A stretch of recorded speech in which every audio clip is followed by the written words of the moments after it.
समजा घरात अशीच वयोवृद्ध माणसं असतील ना तर तो आदर करा, 100% तुम्हाला आशीर्वाद मिळणार. पण आईने तू म्हणता लेट तो ठेवतो पेलो करू नका, आई शपथ करू नका. जर प्रेमाने घरात वागा, मोठ्याने आदर द्या, मोठ्याचं मान सन्मान द्या, 100% तुम्हाला ते मनात ना आशीर्वाद देणार. कारण मी अनुभव आहे या सगळ्या गोष्टी. त्याच्यावर फिलिंग आहे ना, फिलिंग ही चांगली असली पाहिजे. मान सन्मान दिल्यामुळे सगळ्या गोष्टी जाणार.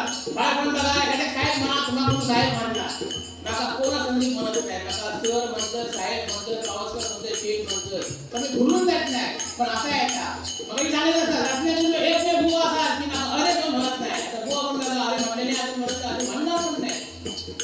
कारण तसं मी पण भारी आहे म्हणजे चांगले तो नाही असं जरा, पण आपल्या तसं नाही करायचं, तसं वागायचं नाही. रोज सांगते एकामेकाला रिस्पेक्ट करा, मान सन्मान द्या, एकामेकाचा आदर सत्कार करा, कंपनीने घरचा उजवा होणार.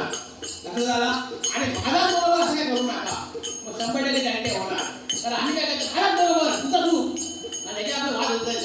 गावकीच मग असं होता नका, गावकी गावात मग आम्ही झाडं करू नको, अजिबात करू नका. एकामेकाला सांभाळून घ्या, एखाद्या चुकत असाल मान्य करा ना. आणि म्हणून म्हणते मान सन्मान सर्वांना देऊया, मान सन्मान सर्वांना देऊया, मान सन्मान सर्वांना देऊया, आदर सत्कार सर्वांचा करूया,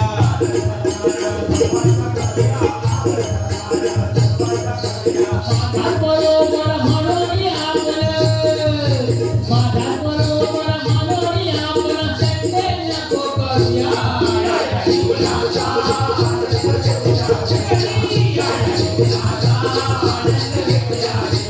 Yeah.